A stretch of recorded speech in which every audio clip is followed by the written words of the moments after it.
Alright, today I'm going to introduce a new book to you all, and this is 2,000 Leagues Under the Ocean, written by Jules Verne. And I'd like to talk to you all about this book in several point of views. Because this is a book that's actually really long, I'm going to put in several different parts. One is character, two is two pieces of the plot that I would like to share, and lastly is innovation. Alright, the characters in the story, there are a bunch of main characters, and start from one, Ned Land, which is the harpooner, and then we also have Professor Aronnax and Consular, which is Aronnax's manservant. Then moving on, we also have Captain Nemo and the crew members of the Nautilus, which are, of course, the captain of the ship, and also the crew members of the ship. And Nautilus itself is a submarine that is using electric powers, and then we're gonna go into that later. And also, we also have the two crew members, to be specific, that sacrifice themselves in the road of Nautilus.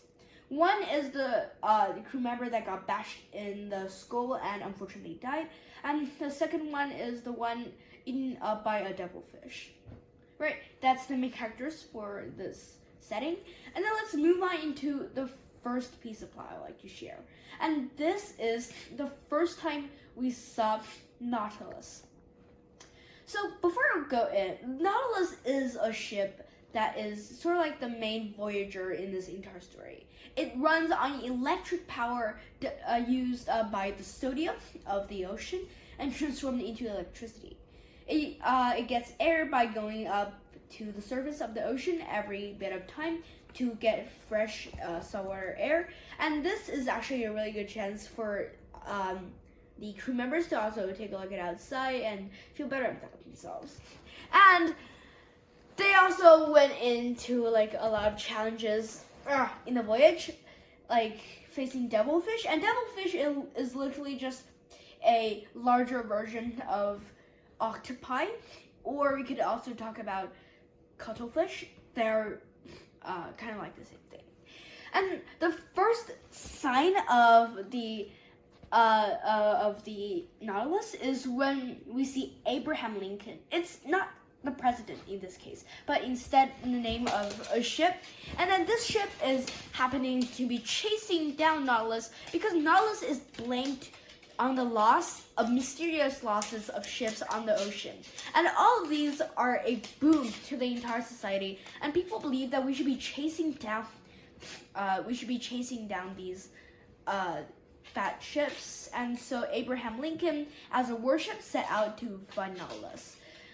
And what happened here is Nautilus is actually a submarine, so it goes down, very down, and runs away from the grasp. And the second part I would like to talk about is the one facing the devilfish. I've already introduced the devilfish before, so I will not go into that more. However, the devilfish in this case, which is, we could also call it the octopi, the devilfish here is actually an enemy of all the crew members. Several devilfish are hacking at the door frames and the frames of the entire Nautilus, and the crew members and Captain Nemo has to go fight on that devilfish, right? And then the devilfish tentacles were already inside the ship, and then the tentacles also grabbed out one of the crew members. And that crew member is also the second crew member that died in the entire situation.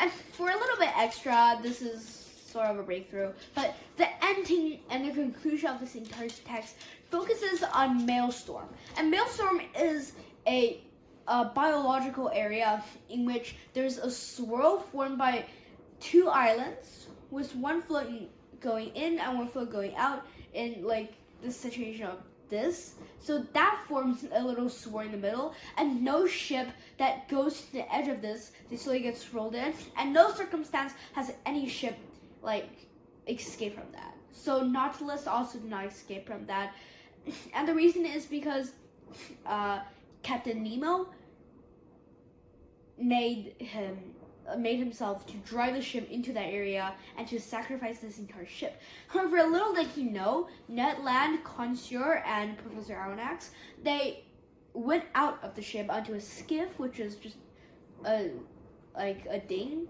You could also think about it as a small ship. And they went out to that skiff and they escaped that, and we do not know how that happened because it's not right in the book. And lastly, the innovation.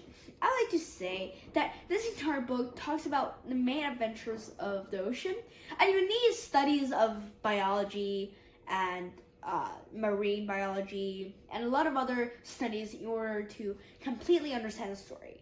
And this also prompts us to be learning a lot of other things and to try to dig deeper. So hope you like this book, and the end.